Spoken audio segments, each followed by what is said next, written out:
mama yarafite icyumba mu rugo arambira ngo dupfukame dusenge turapfukama arangije arambira ngo ipfukamye arambira ngo ngiye kukubwira ibintu bibiri icyambere arambira ngo Imana irakubohoye icya kabiri arambira ngo genda ngo ntuzongere gutura ibice rukundi ndibaza se uyu mugabo mbakimwe nganamani wavuze ngo narinzi ngo ari burembarembye ibiganza numvaga ari bunsengere cyane umutima ukambwira ati amafaranga ntapfuye ubusa umutima ugenda umbwira ibintu byinshi cyane bitandukanye ariko arambwira ngo genda wabohotse se ndabohotse umuntu gabo nanansengeye arambwiye gusa ngo Imana irakubohoye ariko ndagenda hashize iminsi mike icyo genda byibuka abimbwira hari kuwa kabiri ku munsi wo kuwa gatanu icyo genda imvuye kubwiriza ahantu hamwe mu itorero ryakoreraga Nyabugogo kwa Mutangana ndangije kubwiriza hanyuma naratashye ubwongo bwanjye bugarukiraho nza kugwa muri koma uburyo byagenze n'ubuhamya burebure reka nze wende gerageze nirukange hanyuma nibona muri koma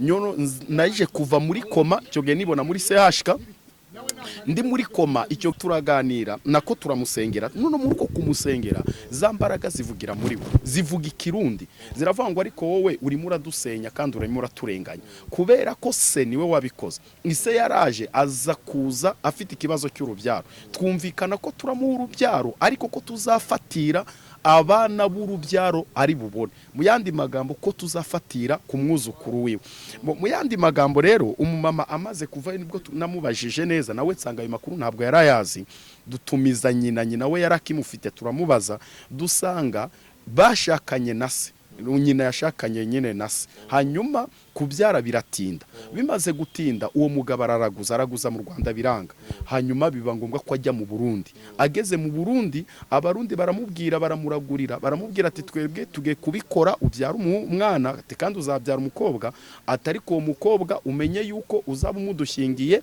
icyo ni kimwe ati kandi urubyaro rwe ntabwo azigera byara atahubwo azabyarana ati natwe mu buryo bw'imyuka kubera ko umugore yavugaga ngo rimwe na rimwe yumva abana barira ngo asa n'uwabyaye kanturuka ku badayimoni aho abapfumu bakoresha abapfumu n'abarozi n'abandi hanyuma hakaza aha gatatu aho biba biturutse ku ababyeyi mubyeyi ku buryo bwo gukira umuvumo watewe n'umubyeyi niba kiriho ni ngombwa ngo umusange hanyuma umubwira ati wanyatuyeho nabi ongera unyatureho neza kandi umuhereze kado ugira ibintu ufata umuhereze niba atakiriho umenye ngo ugomba kwivumura muri ubwo buryo hanyuma hakaza iya kane uba warasengewe n'abantu babi bakagenda bakakuzirikira mu misozi abo bazirikiye mu misozi abo batabye abo bagize gute kandi byitwa ngo n'abantu bitwa ko basenga abantu bakorana n'imbaraga z'aba Freemason bakaza bakakuzirika bakakubaho bakakwangiza deste yabo cyerekezo cyawe bakacyangiriza uburyo bwo kubohoka rero ni za ntambwe zirindwi uko tuzibizivuze Imana yacu ihabwa icyubahiro. IREMBO RYERA TV IREMBO RYERA TV Reka tubahe ikaze nshuti bakunze b'Irembo Ryera tubifuriza umugisha w'Imana aho muherereye turi muri cya kiganiro imboni y'umuhanuzi aho tuvuga uko ibintu bimeze ndetse n'uburyo bwo kugira ngo abantu basobanukirwe ukuri kwa nyako ariko uyu munsi turaza kwibanda ku ntambwe nibura nyirizina zishobora gutuma ucika karande kuri mikoro nese Pire Hakizimana ariko turi kumwe n'umukozi w'Imana Musafiri ndagira ngo nubundi atangira bibwira mbere yuko dusenga kugira ngo dutangire na gahunda yacu karibu. Imana iduhana umugisha nitwa turi kumwe Theogene nzwi ku izina rya Pasiteri Musafiri hanyuma ndumugabo ndubatse mfite umugore umwe n'abana batatu babiri n'abanjye mu nda yanjye n'urukiryi rwanjye undi umwe n'umwana ndera hanyuma dushumbye itorero gitwa Hefsiba rikorera ku Kimirongo ahazwi ngo kwa Mushimire dukorera ahitwa muri gospel buri kwa kabiri tuba dufite amateraniro turasenga ndetse no ku cyumweru kuva saa 7 Imana iduhana umugisha. Yesu aduhane umugisha. Amen. Dushyira imbere y'Imana dukomeze n'ikiganiro cyacu. Mana turagushimiye tugushimiye ibihe byiza uduhaye byo kubana kandi tugushimiye Irembo Ryera TV bemeye ko kutuganiriza imyemerere imbaraga zawe ziganze muri twe kandi buri muntu wese ukurikiranye iki kiganiro umuha umugisha kigeze kure ku mpera y'isi nk'uko ijambo ryawe ribivuga yuko tuzamamaza ubutumwa kugera ku mpera y'isi kuri igitangaza kuri buri muntu wese uteze amatwi mu izina rya Yesu. Amen. Turagira ngo rero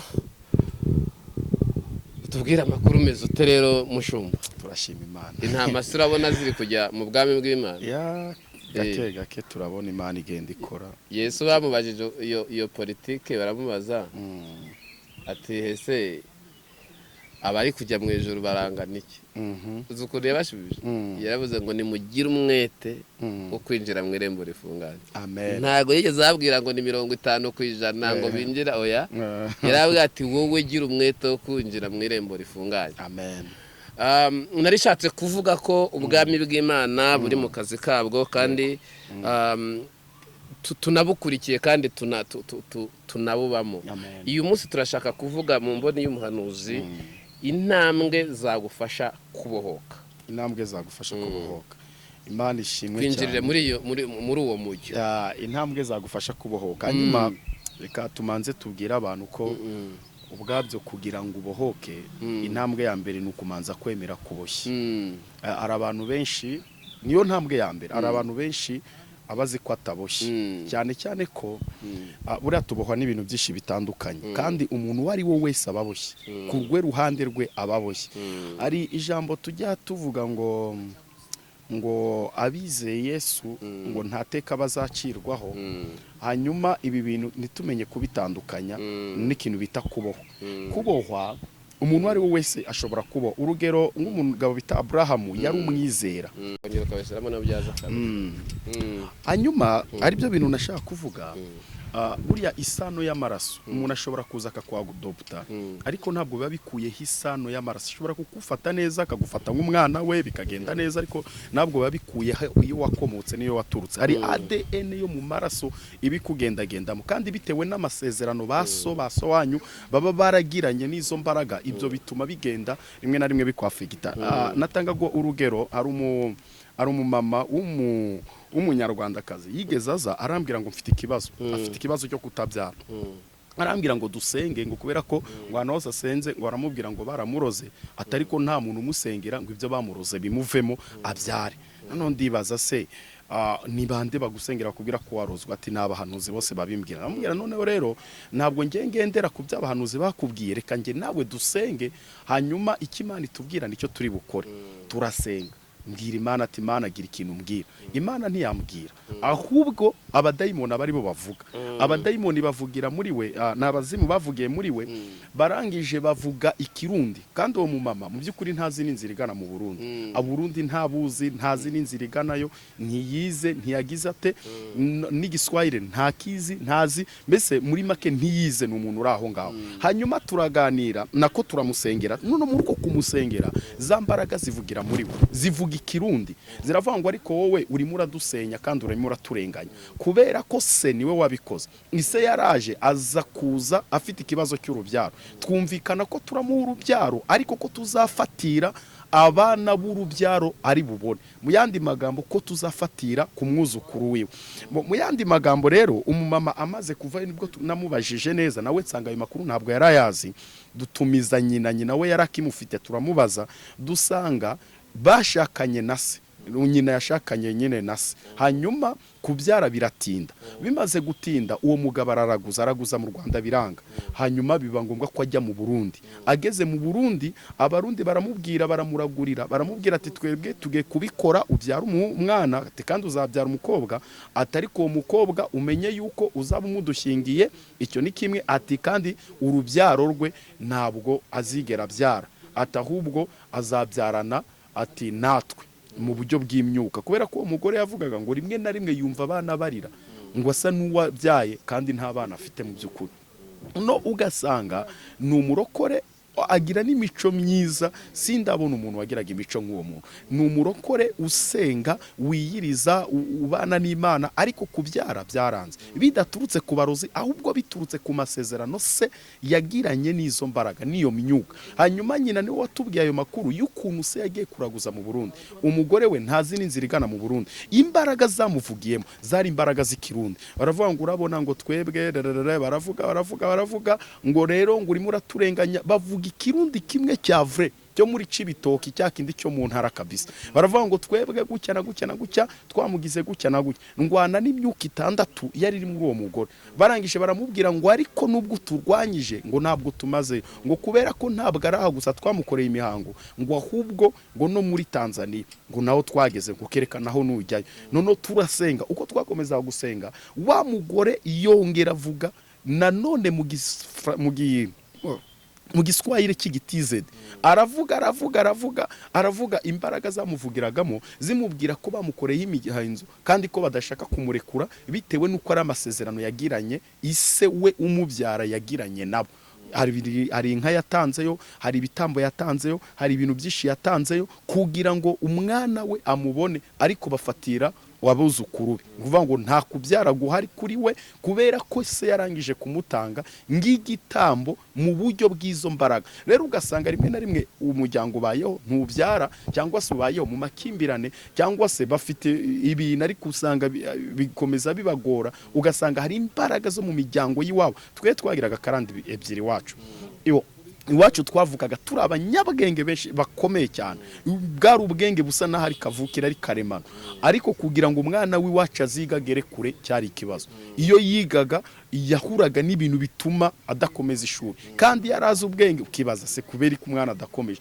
ukwigiye cyagiye ninge nyine wagerageje kwiga nagashiki kanje kankurikira ariko abandi bose kugira ngo abigerageze nanjye byabaye intambara nanjye byabaye rwaserera kugira ngo basi na secondaire nzayirangize cyari ikintu kidasanzwe gikomeye rero nizo mbaraga zigenda ziboha abantu rimwe na rimwe umuntu akibona muri danje atakibonyemo bitewe n'imyuka yo mu miryango mu bisekuru by'iwacu kubera ko mu bisekuru by'iwacu bagiraga ibintu by'amakarande hanyuma bagafatira amashuri yacu iyo ni yari karande ya mbere karande ya kabiri yari karande yari karande yo gutangira dukize bikarangira dukenye iyo yari karande ya kabiri hanyuma ariko tuza kurwana nabyo iyo karande turayitsinda rero nashaka kuvuga ko hari imbaraga yo mu muryango icyo ni kimwe imbaraga mbi ya kabiri umuvumo wa kabiri hari umuvumo mu muryango uwo ni umuvumo wa mbere hanyuma hakaza umuvumo wa kabiri umuvumo wa kabiri ni umuvumo uturuka ku badayimoni abadayimoni ni imyuka y'ikuzimu yabanye na Satani abazimu n'abadayimoni baratandukanye navuze ko abazimu ari zo zambaraga z'abantu bacu bapfuye hanyuma isano iba hagati yacu nabo na amasezerano abo bantu bapfuye bafitanye n'ibigirwamana byacu twari dufite kera hanyuma akaba umuvumo wa kabiri w'abadayimoni umuvumo w'abadayimoni rero ukoresha aba bantu bariho cyane cyane abarozi bugakoresha abapfumu bagakoresha abantu bameze batyo none ugasanga rimwe na rimwe umuntu ariho ubuzima bwe ntibutera imbere kubera ko umupfumu yamuroze inyatsi ubuzima bwe ntibutera imbere kubera ko cyangwa se ntabyara kubera ko umurozi yamuroze ntashaka kubera ko bamuzingiye ahantu mu biti bikoreshejwe abo rero ni umuvumo wa kabiri uturuka ku badayimoni nibo bakoresha abo bantu babazima babi kugira ngo badukorere ibintu byamvurame hanyuma hakaza umuvumo wa gatatu uturuka ku isano ryabo dufitanye isano ya bugufi cyane kuri papa kuri mama ijambo ry'Imana riravuga ngo wubahe so na nyoko kugira ngo uramire mu gihugu uwiteka Imana yawe iguha so rero ugasanga rimwe na rimwe ufite ukuntu witwaye kuri so cyangwa nyoko yakuvumye mu buryo atabiteguye cyane cyane umuvumo kuri mama ufata cyane kurushaho kuri papa kubera isano y'ibintu bigera kuri bitatu bagirana umugore agirana isano y'amaraso n'umwana we iya kabiri ni isano y'umugongo ya gatatu ni isano y'ibere niyo mpamvu icyavumye cyose uhituvumika mu buryo buri direct hanyuma hakaza umuvumo wa kane nuwe bita abantu bitwa abasenga bitwa abakozi b'Imana rimwe na rimwe ari igihe cyo orientation yanyu ipfa ariko ugasanga yishwe n'umuntu witwa mwene so ugasanga muragendana ariko gusengera nabi ibyo bintu mwe kujya mubikinisha kubera ko birakwafegita mu kirere cy'umwuka twebwe twifitemo ubushobozi bw'ubumana umuntu rero ashobora kukuremera icyerekezo kibi hari ahantu ugera ku misozi ugasanga umuntu ari kuzirika runaka hari ahantu bimwe mu idini rimwe nashatse kuvuga byigeze bibaho nigeze njya Kanyarira hanyuma nsanga abantu b'abakecuru bateruye amabuye bayakuye ahantu mu mugezi bayazamukana kuri uwo musozi barangije baratembagaza baravuga ngo dutembagaje ingoma ya runaka ubwo bavugaga abantu bari bayoboye iryo dini muri cyo gihe bitarenza amezi 3 koko bari batembagaye kandi batembagaye babafunga so rero menya ngo ibi bintu umuntu uko bagenda babikora byagenda byafect ikirere cyawe ugasanga rimwe na rimwe umuntu murabana ariko akoriyanse mu cyerekezo kitari cyo cy'umwuka akakwangiza akangiza desite yawe agafunga amasezerano yawe umugisha wawe ugasanga yarawufashe kandi byitwa ngo ni mwene se muri Kristo aragusengera ukibaza ngo Imana se iba yayumvise no imikwa kanwa ke kuko kifitemo ubumana muri ko gashobora kuboha umugisha wawe ukaboheka gashobora gufata kubera ko Eliya ajya gufata imvura ntabwo yari yabivuganye n'Imana ariko yarayifashe irafatika so muri we nuko afitemo ubushobozi bw'ubumana bubasha gufata imvura ya mvura ntigwe ubasha gufata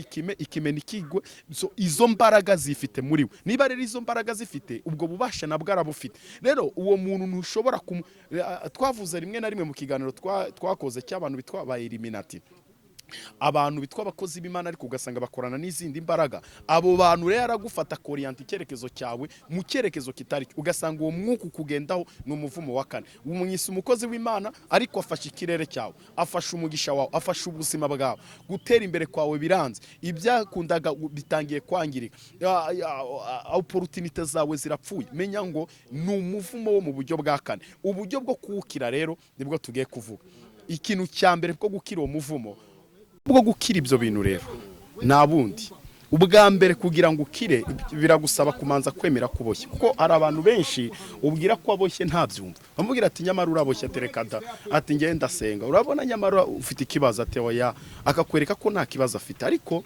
izo mbaraga uko ari zenye ziginda zikaboha abantu kugira ngo azemere ko aboshye rimwe na rimwe bikamugora kugira ngo ubohwe biragusaba ibintu bigera kuri 7 nyuma y'ibyo bintu 7 gose kugira ngo uzabohoke biragoye icyambere mbere yo kugira ngo wemere ubohoke biragusaba kumanza kwemera kuboshye utabyemera ntuwabohoka ubwabyo niyo ntambwe ya mbere yo kubohoka emera kuboshye Imana ikubohore hanyuma reka nze kuvuga kuri ibi bintu babitandukanye ngibi bintu ntabwo ari ibintu nakwe muri Bibiliya ahubwo ibi bintu nabibwiwe na marayika w'Imana icyo gihe ngewe nari mfite ikibazo cy'ubutindi bukabije icyo gihe bari barandoze malaria nari nyimaranye igihe kingana n'umwaka umwe n'igice hanyuma nabaga ahantu bita ku Kinyoni kari mu kazu sinzi uburyo nagasobanuramo kari kameze nga toilette ako kazu nkabamo nari mfite ikibazo gikomeye giteye gicya nubwo nari meze gutyo nubwo ngewe icyo gihe nabwirizaga ibinduru zikavuga ibitangaza bikaba ariko nubwo nari meze gutyo mbwiriza ibitangaza bikaboneka ariko nari mfite ikibazo cy'ahantu ububohe bwari bwaranzengurukije kandi mu gihe ndabyibuka mu mwaka wa 2014 ababyibuka barabyibuka icyo gihe Nyabugogo kwa Mutangana nasengeye umwana w'umuhungu arazuka nasengeye umwana w'umuhungu arazuka icyo gihe hari Nyabugogo kwa Mutangana nasengeye umwana w'umuhungu arazuka Imana irankoresha biraba ariko nubwo byari bimeze bityo nubwo Imana yankoreshaga ibyo bitangaza bimeze gutyo ariko natahaga mu kantu k'akazu kari kameze nga toilette so rero icyo naricatse kuvuga niki nuko kugira ngo ubohoke biragusaba kumanza kwemera kuboshye njya kubohoka bwa mbere rero nahuye n'umugabo yari umukongomani bamwitaga Apostle Dani icyo gihe bari badutumiye ahantu tugiye kubwiriza twembi ndabwiriza nawe arabwiriza nyuma yo kubwiriza araza arambwira ngo mva rero wa mugabo we ndabibona yuko uboshe ati kandi nubwo Imana iri kugukoresha ibintu bikomeye atari kuraboshye ati kimenye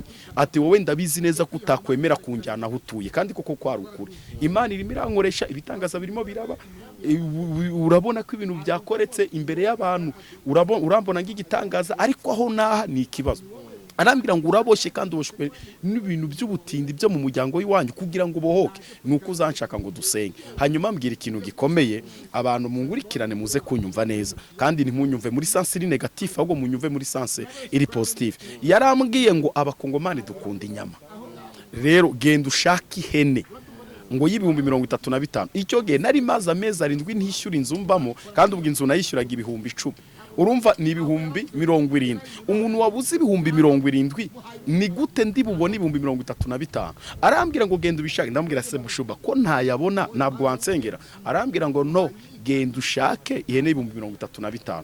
hanyuma nagongiye kuvuga inzira byaciyemo, ariko nagiye kubwiriza ahantu hamwe umuntu amereza amafaranga 35 mu buryo butunguranye, ntayamusabye arayamba. Mbita ngwana n'ibintu byinshi bitandukanye, wakwishyuraho iyi nzu ngaba nishyuyeho make, undi mutima ukambwira tese wayahaye Dani ko yaguhaye ari 35, undi atese waguzemo basi n'agashati, ariko umutima wo kuyajyanira Dani uba mwinshi, ndayafata ndayamujyanira. Nyamujyaniye Dani nta nubwo yakoze mu ntoki, yari afasha yahereza umugore we, arambwira ngo zamuka dusenge.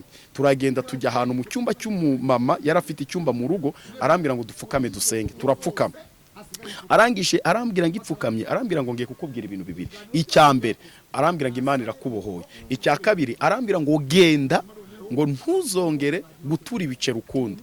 Ndibaza se uyu mugabo mbakimwe nganamani wavuze ngo narinzi ngo ari burembarembye ibiganza, numvaga ari bunsengere cyane, umutima ukambwira ati amafaranga ntapfuye ubusa, umutima ugenda umbwira ibintu byinshi cyane bitandukanye, ariko arambwira ngo genda wabohotse. Se ndabohotse umuntu gabona nansengeye, arambwiye gusa ngo Imana irakubohoye, ariko ndagenda. Hashize iminsi mike icyo genda byibuka abimbwira hari kuwa kabiri, ku munsi wo kuwa gatanu icyo genda imvuye kubwiriza ahantu hamwe mu itorero ryakoreraga i Nyabugogo kwa Mutangana. Ndangije kubwiriza, hanyuma naratashye ubwongo bwanjye bugarukiraho, nza kugwa muri koma. Uburyo byagenze ni ubuhamya burebure, reka nze wende gerageze nirukange. Hanyuma nibona muri koma, nyono naje kuva muri koma, icyo gihe nibona muri CHK. Ndi muri koma icyo gihe nagaragazaga ibimenyetso byo kuba napfa, kubera ko abantu bose bambwiraga ko yari yakoma ya nyuma yo gupfa. Icyo gihe hari ku cyumweru, abaganga bakavuga ngo sinzageza kuwa kabiri nkiriho. Anono ariko abahanuzi bo n'abakozi Imana basenga nta kintu Imana yababwiraga, kugeza ku rwego haje umugabo bitaga Bishop Manuel. Hanyuma Bishop Manuel araza aransengera, arampanurira ngo arahanura, niko bambwiye nanjye, ngo arangije aravuga ngo uyu mugabo ngo ari muri koma, ngo ariko ngo araza kuyivamo, ngo afite imizingo 5, ngo ndetse ngo afite imbaraga zo kubasha kubohora abandi. Noneho kandi ko kuko yabihanuye uko, nabonaga nzamuka amayesikariye, hanyuma mbona marayika w'Imana ahagaze ku gicu. Hanyuma arangije arambwira ngo guhera uyu munsi ndakubohoye. Ibirwara byose byari bikuriho, nari ndwaye malaria umwaka umwe n'igice, nywa makwarite mu malaria nirangire, bantera inshinge malaria nirangire, bangera kwa muganga bakayinsangamo. Byageze ku rwego bambwira ati uyu mugabo banza ari sida, nuko ajya kubibeshya n'ibindi. Hanyuma nibwo rero marayika aje ahagarara no kubicu, arambwira ngo ndakubohoye, ngukuyeho imitwaro n'imihenzo yose byari bikuriho. Arangije anyereka, mbona angaruye muri cya cyumba nari ndi kumwe n'aba mugabo bita Dani. Arangije arambwira ngo watangiye kubohoka kuva kuri wa muzi. Noneho arangije amereza imizingo 5, reka mvuge ku muzingo wa nyuma.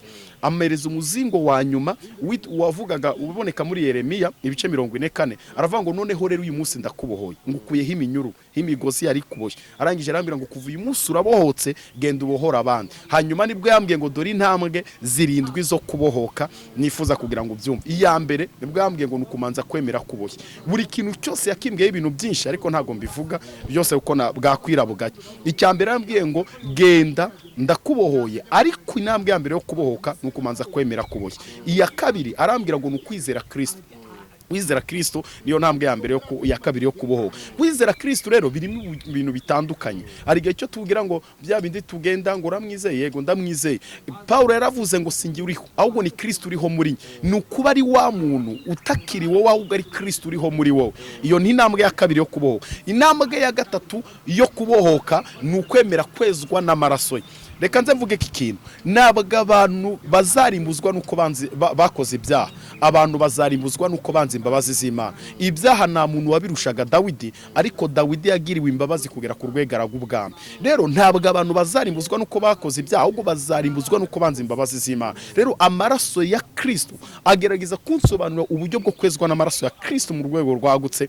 Reka wenda ibyo nabyo twe kubitindaho. Hanyuma ambwira ku cyakane, arambwira ngo icyakane ngo nukubwira mwuka wera akaba muri wowe. Umwuka wera rero nibwo namenye kugizwe n'ibice 4. Uwo munsi yarambwiye ngo umwuka wera ugizwe n'umwuka wera, ukagirwa n'imbaraga, ukagirwa n'imbuto ndetse n'impano. Abantu rero ntago batandukanya impano n'umwuka. Abantu bazi ko umuntu hanura ngo abafite ngo umwuka, no, abitwa ba nyirabiyoro bari abapfumu ba kera bahanuye kubaho kw'imodoka mu myaka magana ngahe 220 ingahe ishize, kandi izo modoka zabayeho kandi nta mwuka wera bari bafite.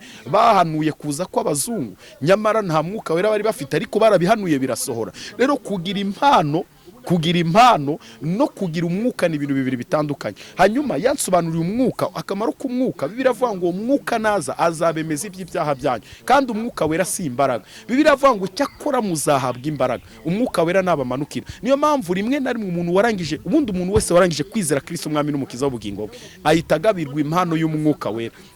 Rero umuntu ukora ibyaha buri gihe aba afite umwuka ariko adafite imbaraga. Niyo mpamvu rimwe na rimwe usanga umuntu afite umwuka yego ariko nta mbaraga afite umwuka juste ariko imbaraga ntazo, ugasanga niyo mpamvu abigwamo buri munsi. No imbuto z'umwuka rimwe na rimwe rwose mwe kujya muvuga ngo uyu ngo yari umuhanuzi ngo none yasambanye. Kuba umuntu ari umuhanuzi ibyo bitandukanye no kugira umwuka. Ni impano z'umwuka bitandukanye n'umwuka nyirizina. Rero ni ibyo ngibyo nashaka kugira ngo mwumve.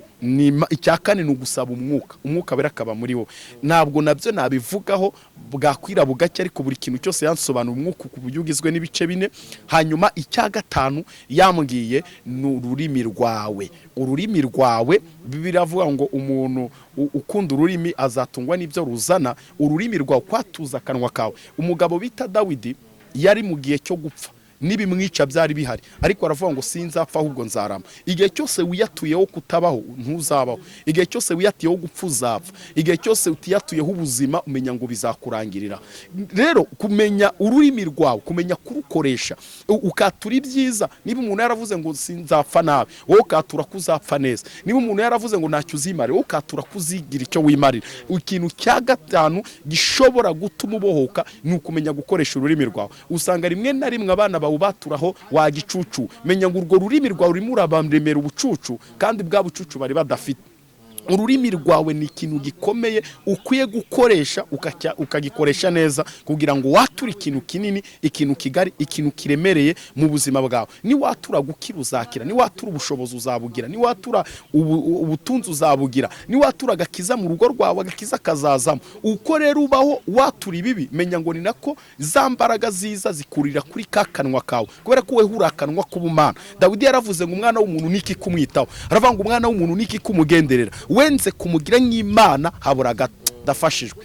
Efo erai Delekosadrol, wenze kumugira nk'Imana habura gato. Izo mbaraga z'ubumana ziri muri wo zibasha kurema ikintu kikaremeka, zibasha kuzo kizima kabone nubwo waba uri mu cyerekezo kibi. Icyerekezo umugabo bita Elisa yaravuze ngo kindi gigi kuzabyara umwana, nta mana yari ivuganye nawe, ariko akanwa ke karemye umwana bawe. Yigeze avuga ari mu mugi, aravuga ngo niba ndi umukozi w'Imana idubu nizibari, ibaza idubu ko atari ishyamba ziturutse. Akanwa ke karemye iduba ko kanya ziraza zirya abantu birakunda. Akanwa kawe rero ukwiye kugakoresha ibyiza, nugakoresha ibibi umenye ngo kazakuriyanta mu cyerekezo kibi. Rero irambwira ngo ikintu cya gatanu ni ukumenya gukoresha akanwa kawe. Icya gatandatu ni ugusengerwa n'ibiganza, ni ugusengerwa n'akanwa kuwasizwe. Umuntu akagusengera hanyuma Imana ikakubohora, hanyuma Imana ikagukuraho imigozi. Icya gatanu abantu ntimujya mubyemera, ariko kwa kesaswa nibirakwiriye.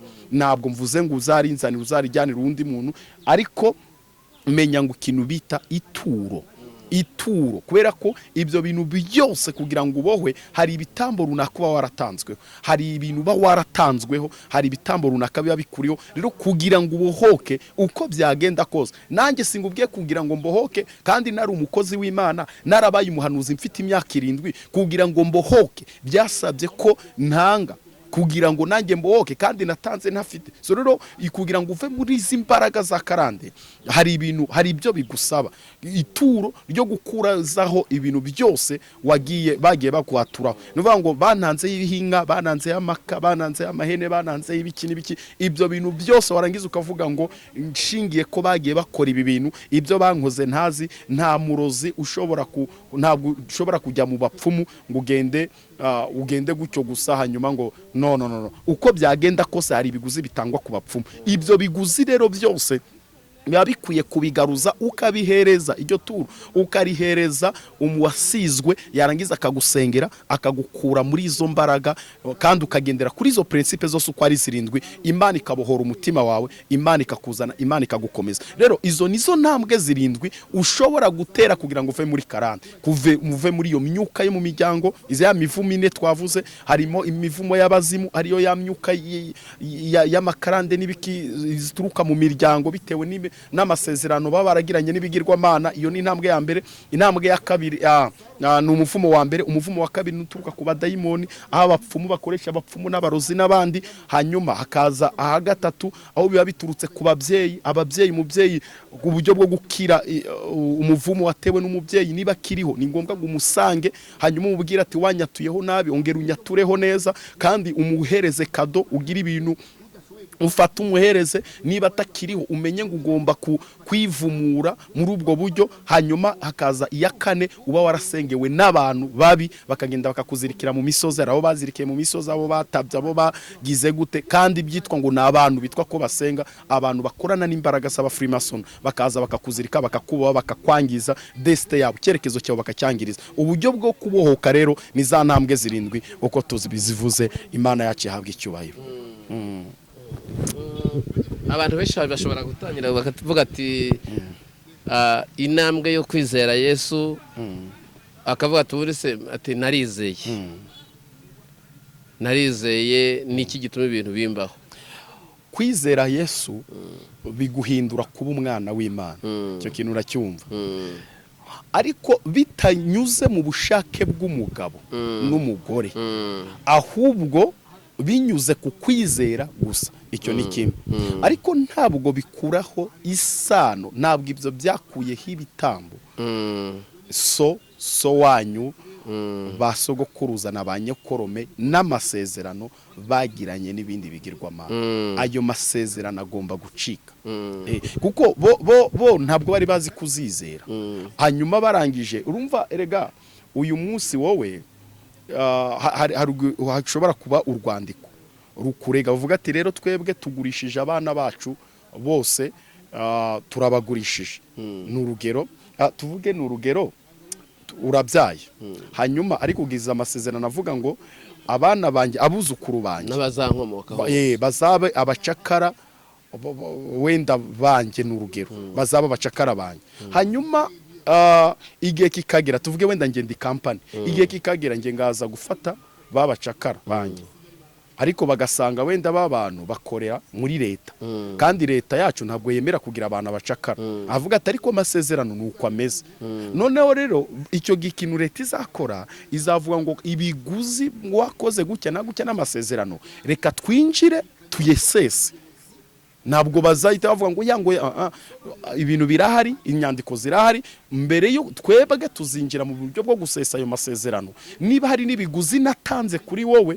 ibyo biguzi bigaruke hanyuma dusesa ayo masezerano abantu babe free ariko mu gihe cyose bataraba free kuba warabaye umukozi wa leta ntabwo bizakuraho yuko hari amasezerano yandi runaka y'abuzukuru ariho yo mu bisekuru ubwo umukozi wa leta nashaka kumugereranya n'Imana kwizera Kristo hanyuma ariko amasezerano twagiranye nashaka kuyagereranya n'amasezerano abantu bakira bagirana n'ibindi bigirwamana ntabwo kuba warizeye Kristo ntabwo bikwiye ko umuntu uzagusengera nabi nureba nabi bizakwafita kuko uyu muntu ukugusengera nabi nawe afite akanwa k'ubumana reka kwizera Kristo ntabwo bikuraho ko abantu bararugwa bagapfa kandi barizeye Yesu ibyo rero menya ngo uburyo bwo kubyikuraho nubu nizo ntambwe zigera kuri zirindwi nta kindi wakora hari isano y'amaraso n'isano izanwa no kuba twe ntago turi urubyaro rwa Abraham oya twebwe tura urubyaro rwa Abraham tubeheshejwe no kwizera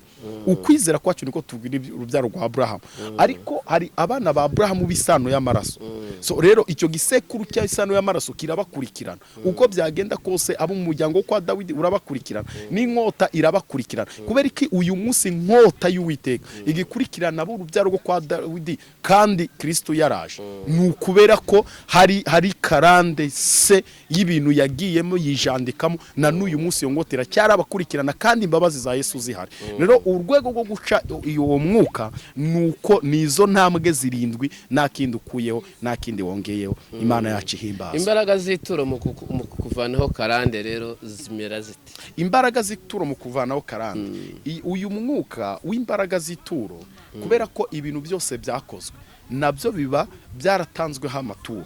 Buriya nta muntu ushobora kujya kukuroga nta kugira ngo uyu munsi ube wariye ibirozi. Hari ibiguzi biba byatanzwe kubera ko ntabwo ibirozi ari ubuntu, ibirozi bwabyo barabigura.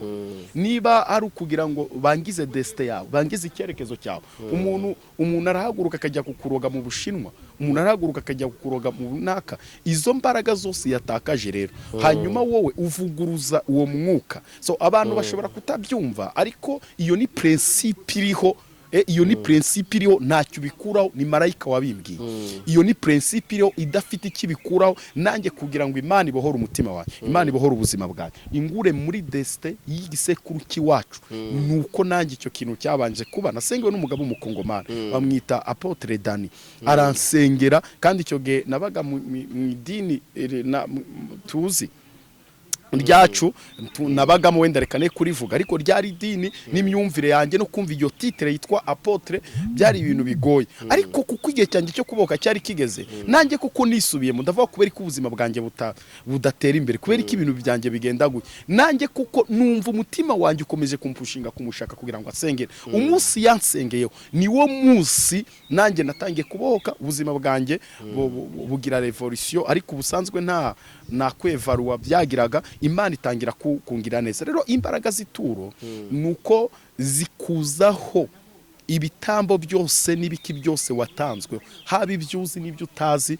haba ibyo mu bisekuru no mu biki byose, hanyuma wowe ukabikora, kubera ko erega ubwami bwose bukenera amaturo. N'ubwami bwa Yesu buraturwa. Niyo mpamvu iyo ufashe iryo turo rivuye ku mutima wawe ukavuga ngo nshinge kuri karande mu miryango y'iwacu, magaze mu kimbo cy'umuryango, nitaye ku byo bakoze, ugafata rya turo ukarihereza uwasizwe, yarangiza akagusengera, ariko ugakurikizana za principe, ukamenya kwatuza akanwa kawe, bya bindi twavuze, Kristo akaba muri wowe, umwuka wera ukawahamagara akaba mu buzima bwawe, ndetse ukabunabyemera. Kwemera ubwabyo niyo ntambwe ikomeye cyane n'abanziriza izindi, kumanza kwemera ko mboye. Ubundi kubera iki ngenda gutya, kubera ko ubuzima bwanjye bugenda, kubera ko budatera imbere, kubera ko ubundi iyo ngerageje gutya ama opportunity yose arangirira mu nzira, kubera ko ibyo ntangira bitarangira, ibyo ntangira bitusa. Twagiraga indi karande yo kugira imishinga myinshi mu mitima yacu no mu bitekerezo byacu, ariko tugasohoza mike, ugasanga nta byasohoye, ibintu byacu bigahera mu bitekerezo, ibintu byacu bigahera iyo, ugatangira ibintu mu mwanya ukabucitse intege, ababikomeje bakagera kure, ariko ugasanga wowe wabitaye aho ngaho cyangwa wabishyize mu biganza by'abandi bantu. Ariko uyu munsi ikintu nkurikiranye ndagikurikirana mpaka kugeza igihe mbonye iherezo ryayo. Menya ngo rero hari imbaraga zituma udasoza ibyo watangiye, izo mbaraga ziba ku buzima bw'abantu. Hakaba imbaraga zirwanya ubuzima bw'umuntu, ugasanga hari abantu bagapfa mu myaka runaka.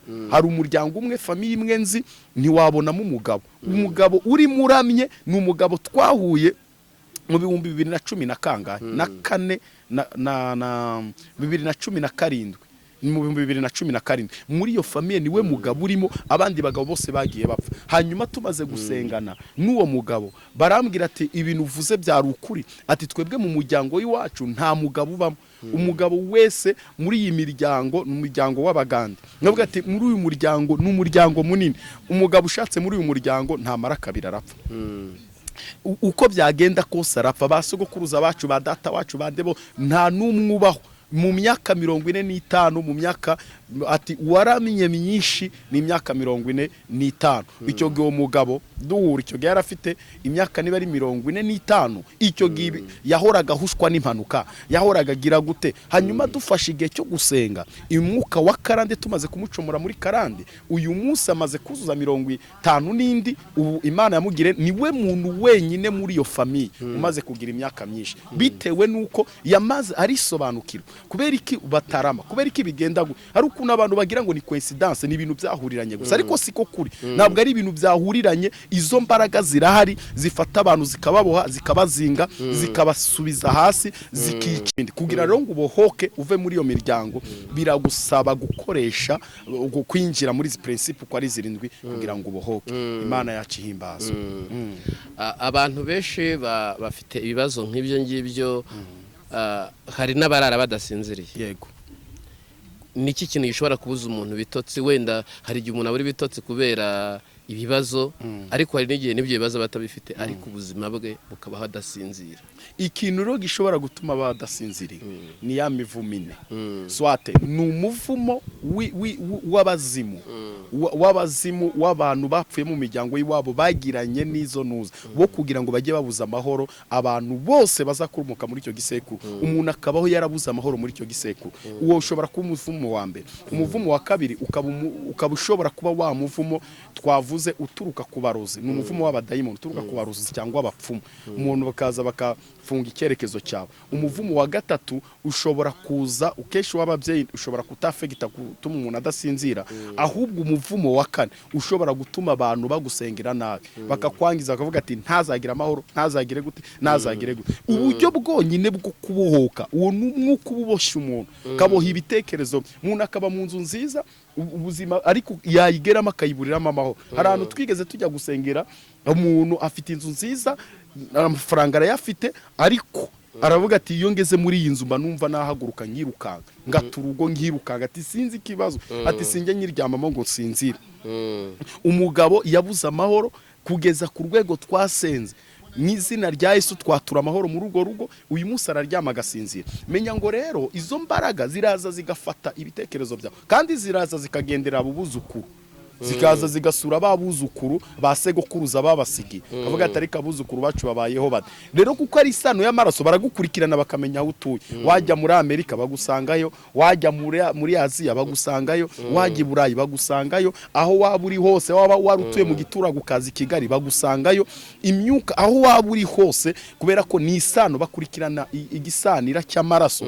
ntabwo bakurikirana nta yindi radare bakurikirana barayigukurikirana bakamenya aho uri aho utuye barangiza bakakuburiza amahoro bakamenya niba wambaye GPS just ninga GPS uba wambaye kubera ko isano y'amaraso ntiyacitse iracyahari nta nicyo wakora rero kugira ngo iyo sano kubera ko aho uvuka ntabwo ari wowe ubihitamo so ntabwo uvuka ahantu ndetse wowe ubihitamo wowe gusura avuka ugasanga nyine aho uvuka naho ngaho kubera ko uyu munsi niba uvutse ugasanga so wenda yitwa Buduru na nyoko nawe yitwa Hasina wowe ntabwo uzavuka witwa Korode nawe uzavuka witwa Karimu kubera ko waravutse usanga bavukira mu idini bazagutoresha shahadu bazagukorera imigenzo rero aho wavukiye ntabwo ari we ubihitamo wewe wabyisanzemo ni nayo mpamvu bitewe n'imigenzo bagukoreyeho kabone nubwo wakizwa rimwe na rimwe usanga yamyuka kwafekita yahuvuka yahuturuka bitewe n'imbaraga mbi n'ibyo baciyemo naho banyuze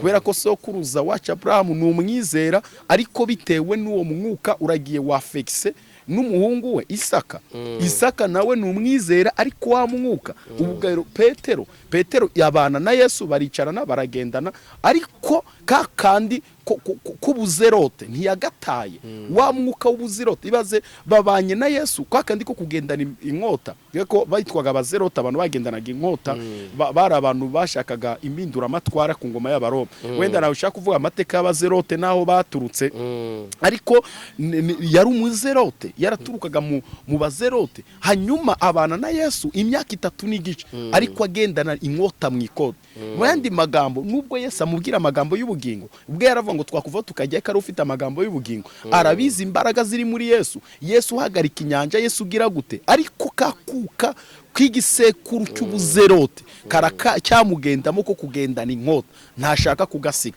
niyo mwuka rero ugenda ukatwafekta niyo mwuka ugenda ukadukurikirana uko byagenda kose so rero nta kindi kintu gishobora gutuma uwucikaho usibye gukurikizana za etape uko ari 7 Imana ikakubohora mu izina rya Yesu reka tubashimire tuzakomeza muri iki kiganiro cyo kubohoka abantu kugira ngo bumve kubohoka gukomeye kandi kubohoka umuntu abohoka mu buryo bugera muri bune bw'ingenzi. Cya mbere nuko ubohoka mu buryo bw'imitekerereze, icya kabiri ukabohoka mu buryo bwa roho cyangwa se mu marangamutima, gatatu ukabohoka mu bikorwa. Ibyo ukora bikaba ari ibintu bibohotse, bikaba ari ibintu bitanga umusaruro. Ikindi ni ukubohoka mu mibanire yawe n'abandi, kuko hari umuntu udatinze inshuti, hari umuntu inshuti za none ejo ikagenda, n'ububohe nabwo n'ubundi bubohe. Hari umugozi ubugukurura utagushaka kubana, ukabana n'umugabo imyaka 5 yashira ukaburagiye, cyangwa se 3 yashira. Hakaba hari umuntu ushobora gusanga ashatse ingo nyinshi kubera cya kibazo cy'umugozi umubuza kubana n'abandi. Rero twagira ngo ubabwire inimero zawe wakwifuza ko bamusengera by'umwihariko, hanyuma nurangiza usengere abari badukurikiye. Murakoze cyane, Imana ibaho umugisha. Hanyuma tunabashimira Irembo Ryera TV, umwanya muba mwemeye kuduhereza kugira ngo tuvuge ukuri kandi kushobora kuba benshi, ko natwe twagiye tubona uko kuri kutugirira neza. Imana yacu ihabwa icyubahiro. Hanyuma turabashimiye mwese mu izina rya Yesu Kristo w'i Nazareti, mwe mwari muduteze amatwi. Ubuntu bw'Imana bukomeze kuganza mu mitima yanyu. Nimero rero ni 07 8 27 98 405. Imana ibaha umugisha, ineza y'Imana ikomeze bazenguruke mu izina rya Yesu Kristo w'i Nazareti. Mureke rero dufatanye twese dusenge. Mana data wa twese wo mu ijuru, umugisha mwene data warunkurikiranye, reka ubohora umutima we, ibyo yararimo byose atangira abona umugisha wabyo, yakira ubuzima, yakire kubohoka, imbaraga zari zimufite zitangire zimurekure mu izina rya Yesu, yakira igitangaza, yakira ineza y'Imana. Urakoze Imana kubyumvise, urakoze Yesu kubikoze. Irembo Ryera uriho umugisha, kandi abarikurikiranye nabo ubaho umugisha mu izina rya Yesu Kristo w'i Nazareti. Amen. Shalom.